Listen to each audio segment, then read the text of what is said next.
All right, can you guys see my screen? Yeah. Oh no, not yet. Not quite Not yet. yet? Oh. One.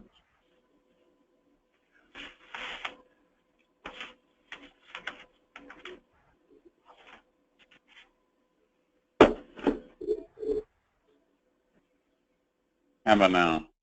Yeah. We got it. Yep. All right, perfect. Looks like a lot of people are just joining here, so we'll just wait one more second, but we want to get this going and get you on your day as quickly as possible, but we do have several things to go over. I'm recording the meeting, so I will upload it to YouTube and send it out, and hopefully, because some of the stuff we're going to go over today is specifically with the budget or the bonus program. It's pretty complicated, and when we come out to do your employee evaluation, when we at the end of this month, we'll go over it with you again, and obviously you're welcome to ask questions, but hopefully I'll do a good job explaining it. So we'll go over that in a second. I got it.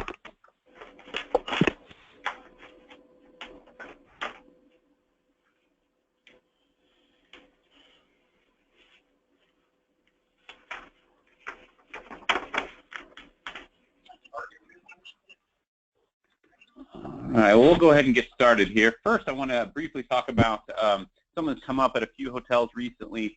It's my understanding that there was, I don't know, for lack of a better term, a VIP list that used to exist that was generated by our previous president, that these people would could walk in and get an employee rate or a comp room kind of on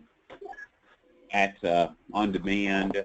Or you got people calling and say, well, we're friends of so and so in Mount Pleasant, and dropping names and things. And it's happened at a few hotels, and I just want to make sure that that VIP list, it doesn't. If it is at your hotel now, I don't know if it is, but if it is, it no longer applies. That list goes away if you have one.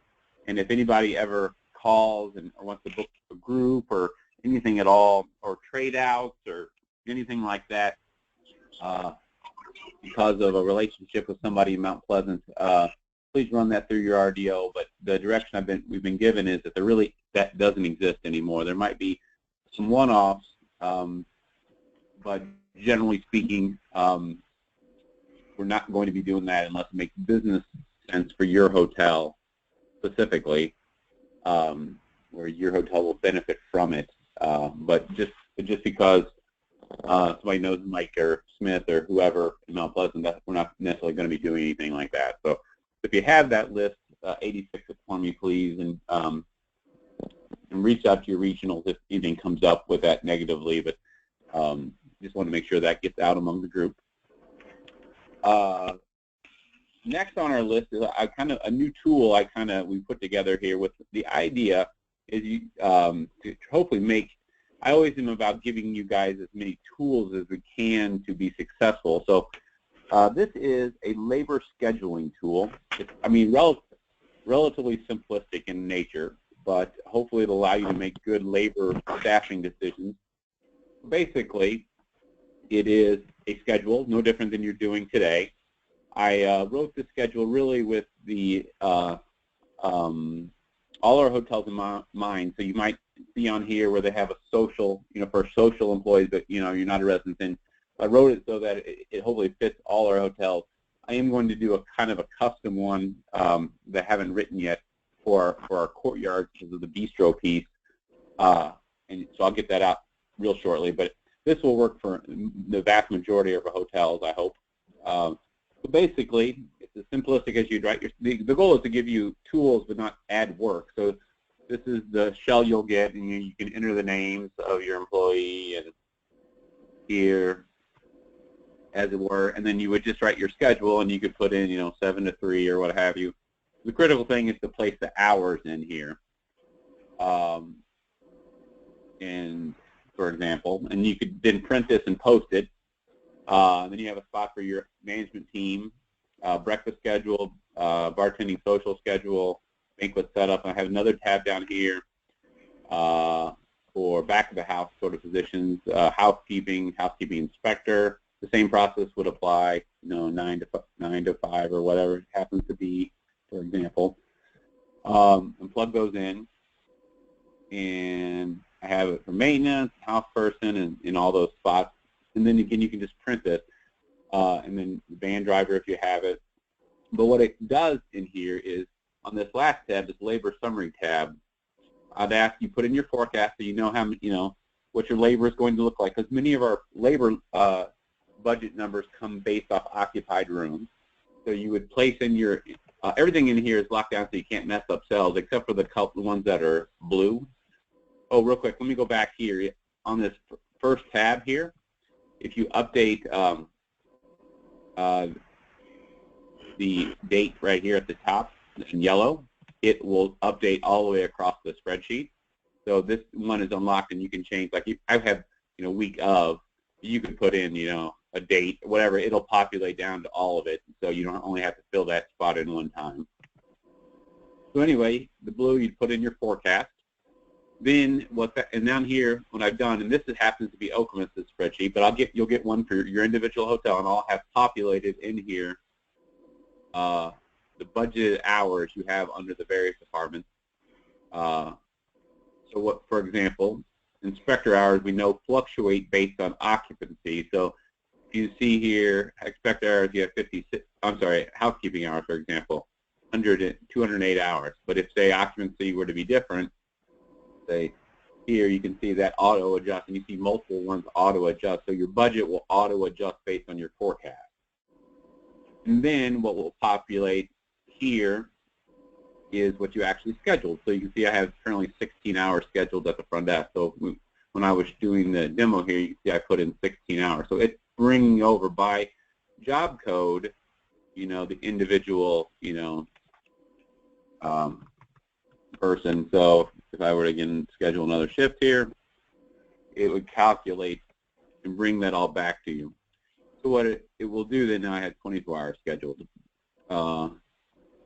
So it will then give you a variance when you do your total week relative to budget. So when that labor productivity tool comes out at every week, you should have had the ability to plan so that you shouldn't be any surprises in there. I've got the sense sometimes that when we open that, we're not sure. We always kind of hope we do well, but we don't necessarily always have a plan. So the idea behind this was kind of help you give you a plan.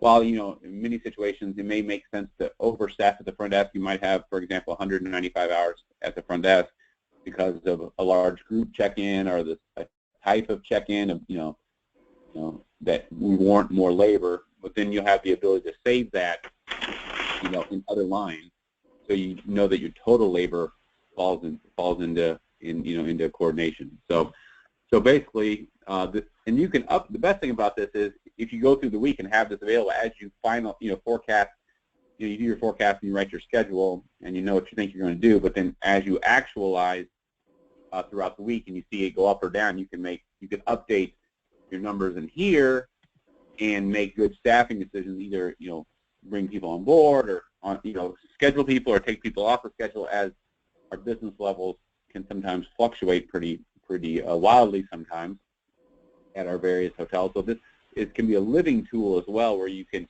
go, I need to make changes so that we're managing this expense line. This is obviously our number one expense. Labor is housekeeping labor specifically our number one expense, but then all the labor in general is by far and away our biggest expense line. So hopefully this tool will be something you can utilize and your team can utilize to make sure that we're scheduling accordingly. For the near future, I'm going to ask you guys to send this to your regional once a week, so that they can see it and understand that you're executing it and that the tool that you're embracing won't require you to do that forever. But hopefully it's not any extra stuff because you're already using this. You're already writing a schedule, and I kind of asked around at many of you, and you have a similar spreadsheet. But this way you kind of have something that we can utilize all over the place. And if there's something unique with your hotel that, where we don't have enough lines, maybe you have more front desk people than I gave you space for, send it back to me. I'll add and correct it and tailor it as you need it.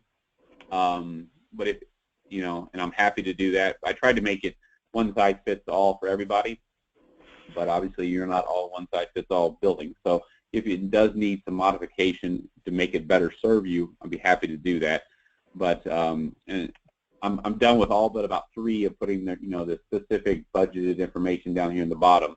So I'll have that done shortly after the call and get these out to you guys today. So hopefully this is a tool to give you more power to making good decisions for profitability. So any questions associated with? Yeah. And this is Josh. I have a question on the housekeeping one. We've never had scheduled out times printed on their schedules because and that's fine. That's fine. I mean, and you can do that. You can put, but if you have, the other thing about that is obviously the productivity piece. So if you have them going, if they're leaving early based on the amount of rooms you sold that night, that's fine, and I would go back in and update this. But and if you want to put like 9 with dash blank, that's fine. But you want to the housekeeping hours obviously is based on that minutes per room, so you want to be able to understand how many hours you expect to spend.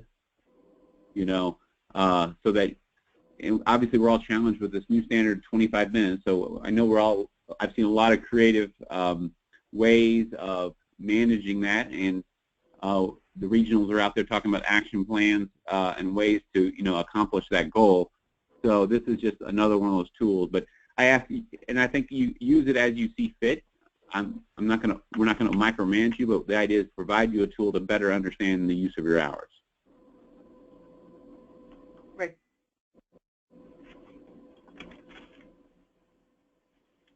Any other questions? That's a good question, Josh. Thank you.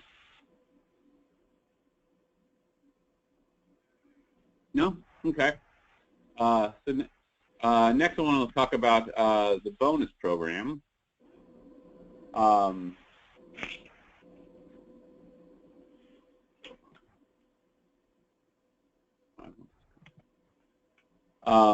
So first about the hourly bonus program. So hourly bonus program is designed to provide incentive compensation for all hourly staff. Bonus program is at the discretion of Lodgeco and can be modified or terminated as necessary. Eligibility employee must be active on the date that we cut bonus checks, which you'll see that as a standard in all our bonus programs. So eligibility is basically a gatekeeper to qualify. The hotel must have passed the QA during that period to qualify for the bonus. So passing a QA is a gatekeeper as well. General guidelines, these are going to be paid out on a semi-annual basis. So that's going to be a big change in all the bonus programs. So these, instead of going quarterly, they'll be paid out on a semi-annual basis. Bonuses are based on achieving the top 20% of the brand. If the hotel misses, because the company stated-wide goal is to be a top 20% of the brand company. So you're going to see that as a recurring theme as a goal for our company. So that is a guideline.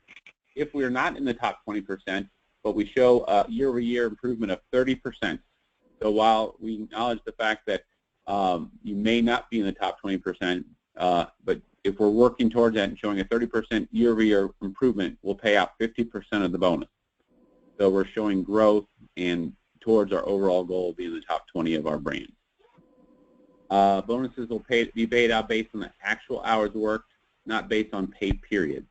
Vacation is not included. So for example, if you have a person that works 1 day a week and a person that works 5 days a week, even though they may work the same amount of pay periods, it's based on their contribution to the effort. So we don't want to reward the person that's only there 1/5 of the time and penalize the person that's there 5/5 of the time, for lack of a better term. So the way it will be calculated is you put in the total revenue of the hotel in this little calculator. In this scenario, it's $1.55 million.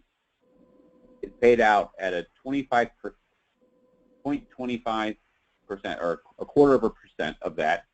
So in this scenario, the bonus that would be paid out would be total bonus that we paid out to the entire staff is $3,875. They then calculate the total amount of hours worked in the period by the entire staff. That will be divided by the amount of bonus, and you basically figure out how much money per hour of bonus money you would receive. So for example, if you had worked, in this scenario, someone had worked 1,000 hours of those 17,500 hours, they would receive, you know, 1,000 times 22 cents, or $220.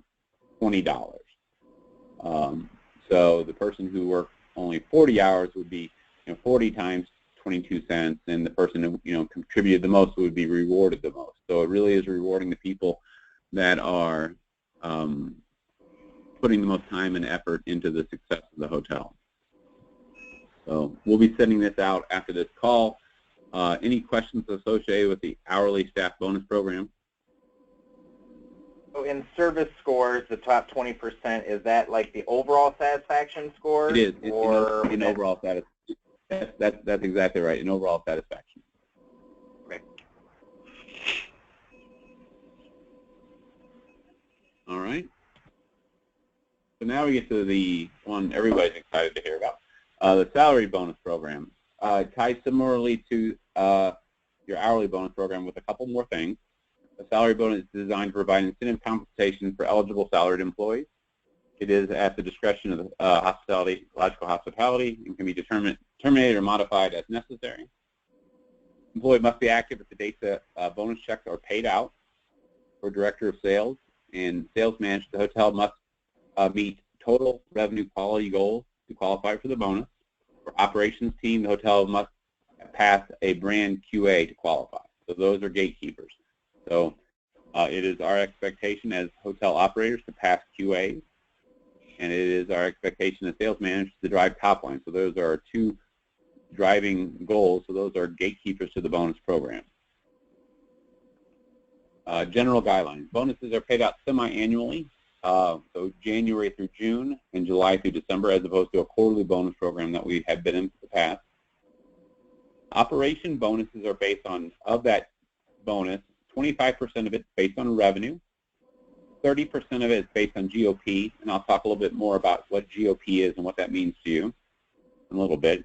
Overall GSS ranking top is 20%, and star results of RevPAR growth versus comp set 25%. So, and we'll talk a little bit more of those as I go down the way here. Directors of Sales and Sales Managers, bonuses are based on, because they are very much focused on revenue, 50% of their bonus is based on revenue. Star results of RevPAR index growth versus comp set is 30%, and overall GSS ranking is 20%. For general managers and assistant general managers, it is a 25% of annual salary bonus. For directors of sales, it's 20%. Sales managers, 15%. Executive housekeepers, which only apply to the Courtyard at CMU and the Hampton Inn in Grand Rapids, who have executive housekeepers. That's 15%. The operation has additional bonus payout based on total annual paid out annually. So as we get a little farther, we'll talk about the bonus kicker. That is paid out based on year-to-date, or I'm sorry, year-end numbers. So that isn't necessarily applicable at the middle year, but it's based on the year-end, and we'll get into that a little bit more. GOP must be budgeted GOP for the bonus period. GSS, same requirement that we have for our sales folks, for our hourly folks. So we want to be a top 20% in the brand to get the full bonus. But if we show 30% year-over-year growth, you can earn half of that back. So 15% will be paid out. Star, you must exceed RevPAR growth versus comp set for the bonus period. What that means is for the running 6 months, you have to have plus growth. So even if it's 0.1, that's growth. So you have to be winning on the comp set. You have to be growing faster than they are growing. And total revenue must meet or exceed budgeted revenue for the bonus period. So here's the calculation for this. So in this scenario, this is for a general manager and assistant general manager making $50,000. And I'll show you a little bit. We have a calculation sheet that'll come with this that you'll be able to type in and edit as necessary and see how it affects you personally. So in this scenario, though, as an example, this person's making $50,000 a year, and as assistant general manager, the general manager available for a 25% bonus.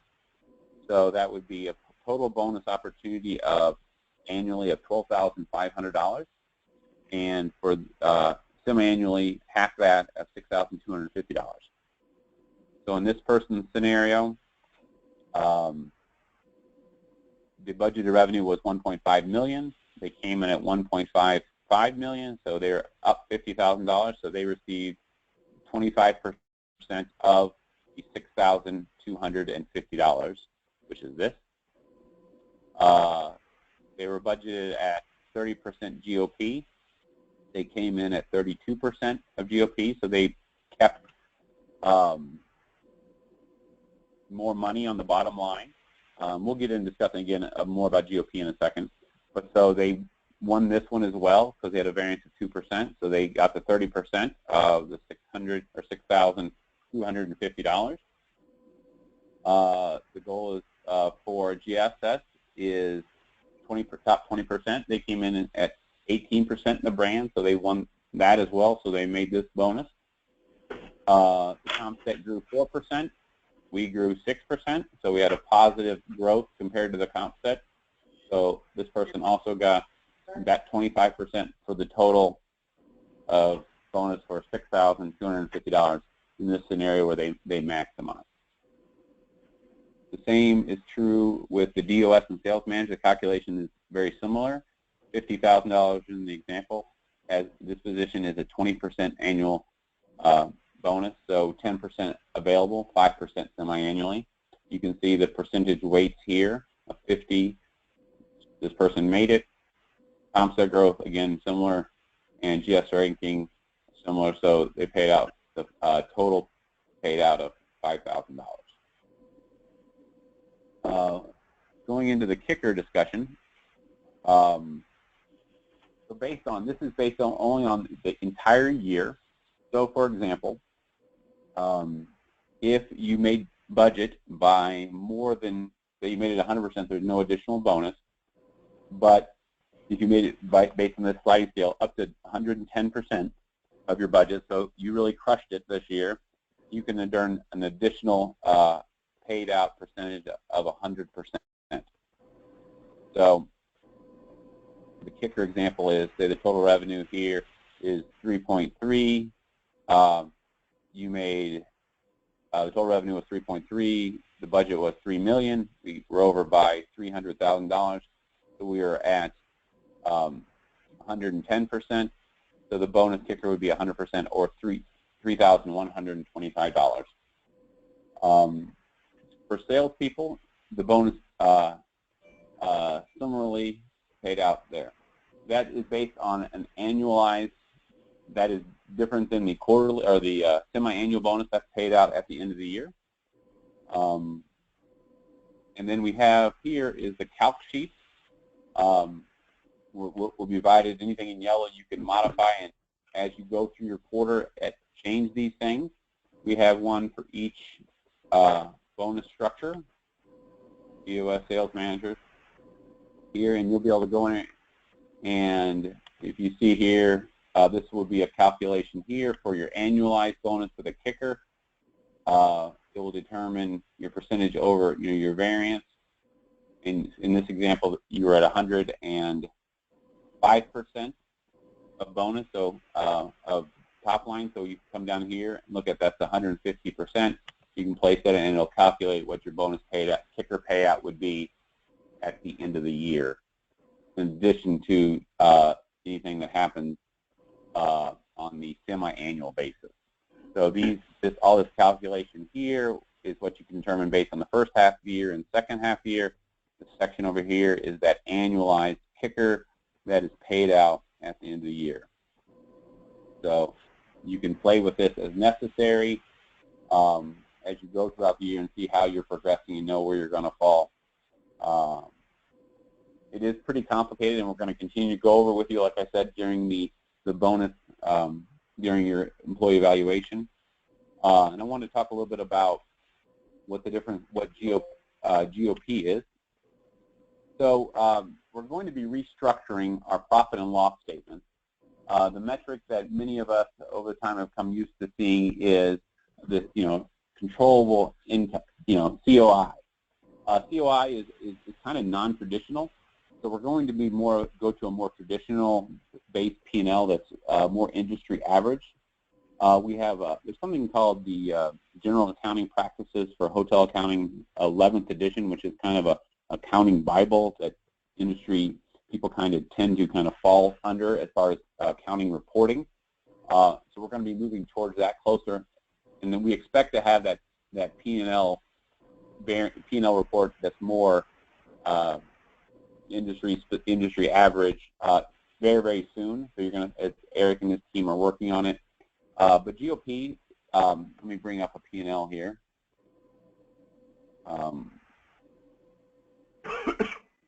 I'll show you what our current one looks like and kind of what you can expect. Again, this is just just based on what I'm familiar with, and Eric and I were chatting about how this is so the first page will remain similar as far as, items that you're responsible for, because effectively that COI number, as it is today, is you're responsible for everything above it and we're not responsible for items below it. That's truly the same in GOP. It's just items that in our current P&L that are below the line are going to fall above the line, as the term goes, truly being controllable. So you can expect to see this to be similar as far as your area of responsibility, as far as any of these expenses here, labor, supplies, all stuff that we are responsible for managing on a daily basis. Maintenance, utilities, again, all in our area of responsibility. Commissions, employee appreciation, all in our area of responsibility. So this is where traditionally we kind of come to a halt. What you're going to see, items that are below the line now that you will see move above the line will be any management wages. Obviously, that is a controllable expense, part of operating, and always above the GOP line. Advertising expenses also will be above the line traditionally, and that's our responsibility. What you won't see above the line are depreciation expenses, property taxes, those types of things. But you will see franchise fees traditionally above the line, because if we sign up for a franchise program, or we enroll in a Hilton Honors program that drives franchise fees higher, that's something we can control. So you'll see that move up. You won't see anything else. But unfortunately, I can't give you an example of what it really is going to look at. So I was just trying to kind of give you a snapshot on some of the items that are going to be in that operations area of responsibility as far as P&L accountability that currently aren't. I mean, for example, guest appreciation, that's obviously something we can control. Reward programs, expense is something we control, and things of that nature. So you're gonna see those in areas of our responsibility, and the hopes is we have that out in the very, very near future. But at the end of the day, if you're still managing your today, to work towards making your bonus, continuing to control every expense is true today, no matter what our P&L says, whether it's a COI-based P&L or a GOP-based P&L. It is controlling expenses and maximizing profitability is our number one focus as related to taking care of the owner. So hopefully you see that we talked about the three people that we have to take care of: the owner, the guest, and the employee. So in our bonus program really speaks to that. It really focuses on employee satisfaction, winning market share, driving top line and profit, so that we can be successful and the owners and our guests can be successful. And as the hotel becomes more successful, employees become more successful because we're able to do different things from a wage standpoint. There's more hours available to people and things of that nature. So there's a lot to take in here, and obviously a big change. But I think it speaks to kind of what you'll see more in the industry as an average bonus program. And I've seen bonus programs in my past that's either all or nothing. This bonus program has a sliding scale with this bonus kicker, which is somewhat atypical too. So I think it's a very generous program, and you have the ability to win this in a variety of different ways. So that is the bonus program. Any questions? I know that's a lot to take in, but is there any questions associated with it just immediately? This is Joel. I did have one question. Did you say the total management labor would fall into the GOP? Would?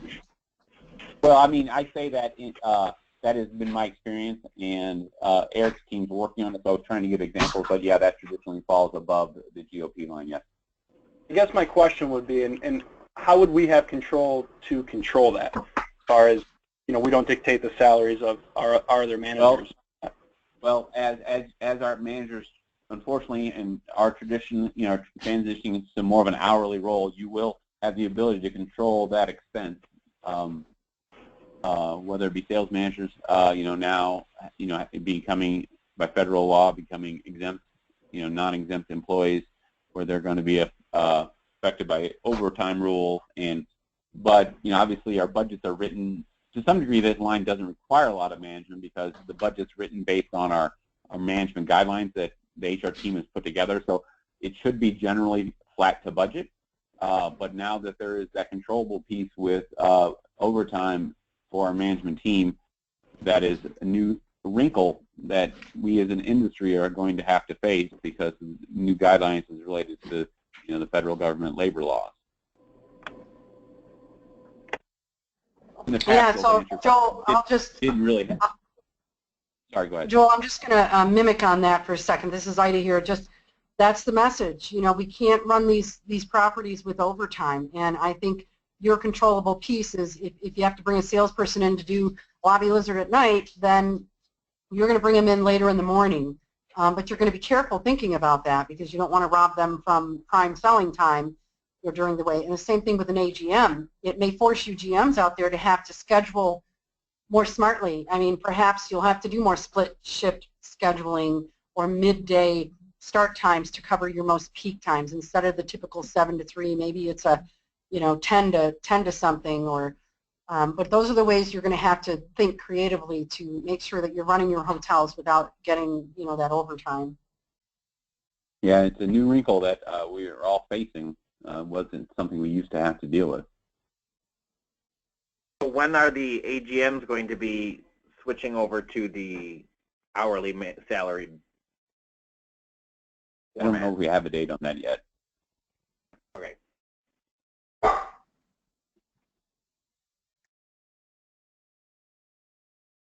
Any other questions? Those are really great questions.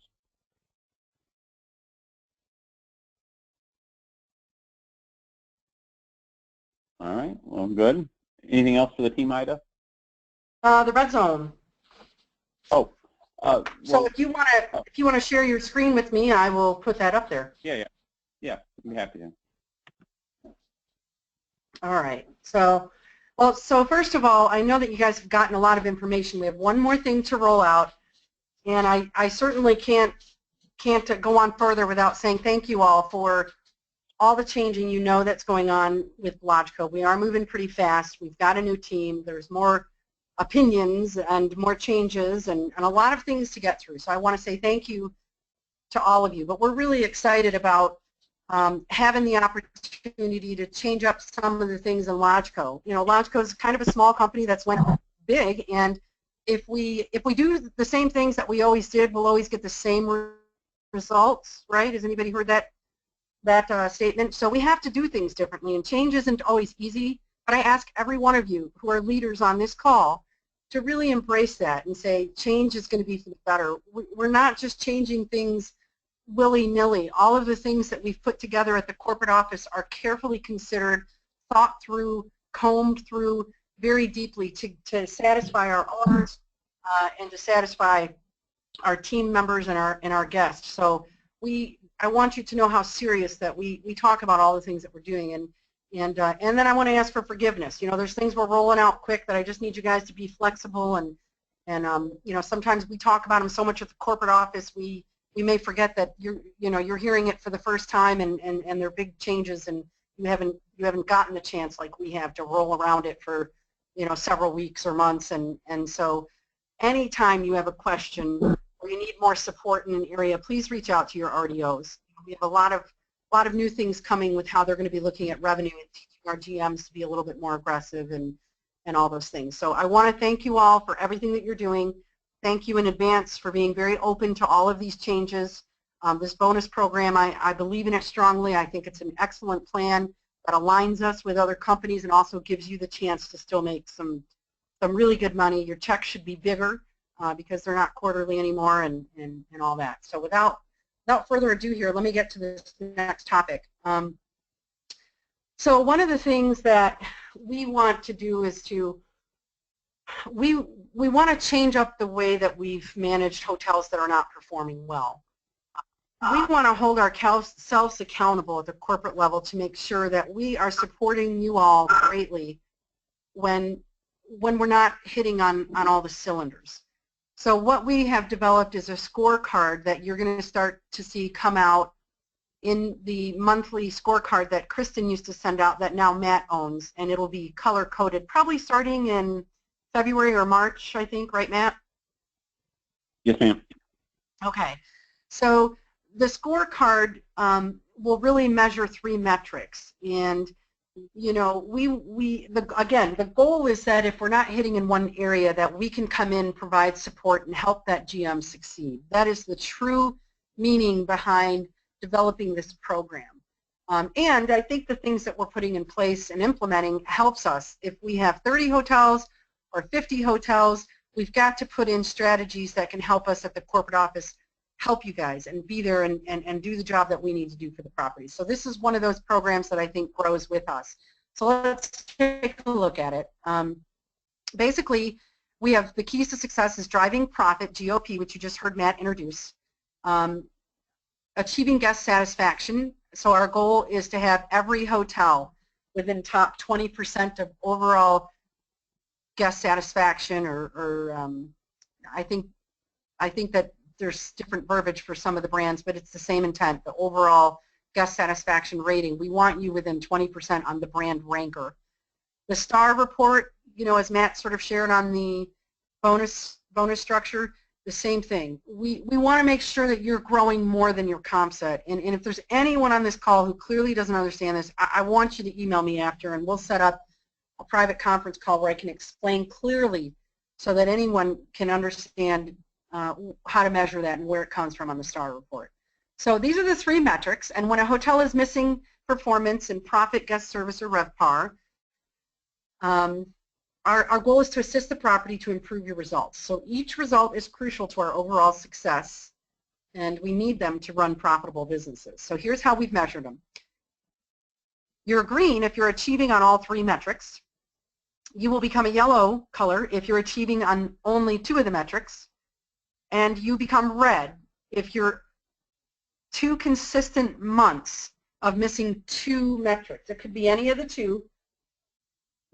For 2 months straight, it puts you on a red zone list. When you are on a red zone list, we want to provide more support. We want to provide more action planning to help you get out of that red color code. So here's what happens. There'll be a mandatory weekly conference call with myself and Matt. The call will have all the red hotels on there to share progress from week over week. So let me drill down on this for an example. If your scores are where you're not doing well, Matt and his team will help you develop action planning on which scores will get us the biggest bang for our buck to improve. Let's say we've identified it's your breakfast scores. So if we've identified whatever's in that action plan, every Friday we're going to have a call that will have everybody on it together that's on that red zone so we can hear from each other, collaborate, maybe hear some of the ideas from the other GMs of what they're doing, that type of thing. But we're going to want to hear what you've done week over week and what progress you've made. So if I'm the GM and I've got red score, and one of the things I have to report back on is my breakfast scores, I'm going to talk about what we did week over week, and I'm going to talk about the score difference from week over week. So maybe last Friday we were at a 51%, and this Friday we've got a couple more comments in, and we're at a 55%, and we're changing up our breakfast items, and just bullet points of what we're doing to get ourselves out of that red scorecard. So that's what's going to happen. If you are a yellow, then it'll result in mandatory action plans with your RDO. They will do that in coinciding with the monthly operation property visits that we've put in place. and that will be updated monthly, and we'll continue to do that so that we can help you guys get out of the red. We don't want to be red. We want to be producing in all the areas. So, you know, we wanted to roll that out so you could have a glance at it. We probably aren't going to be, I'm guessing next month we'll start this process. So March, you know, it could fall to April, but it could be March. So just so you guys know, I'm not sure. I'll know that by probably midweek next week. But I wanted to give you a peek at it, and I wanted to talk with you all about it. So are there any questions about anything today? I know there's so much information that was presented, but we would rather over-communicate rather than under-communicate. So now I'm going to open up for any questions any of you may have.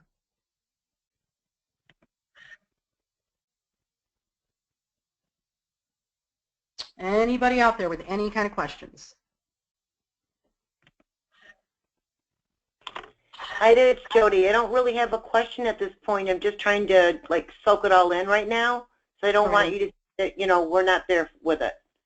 Yep, I hear you. It is a lot, and I'm always a lifeline for you guys as well. So, you know, we're here to support. I'll just tell you from the heart, you guys. I want to drive profit for these owners. I want to make them proud of what we're doing, and I have a lot of faith in who we have as GMs out there. You're smart people. You love your properties. You love what you do. So it may not feel good right now hearing about a bunch of new metrics that are coming down, but you know, I promise it's the right thing. We're going to get more results, and we're all going to be a team together in doing it. So I know I'm going to celebrate the successes with each of you, and I can't wait to do that. So I guess we'll end the call here, but I want to thank everybody for their time, and you email me if you have any questions, or Matt. We're happy to step in and help and support you to be the very best that you can be for your property. So thank you very much, everyone, and have a great, great day.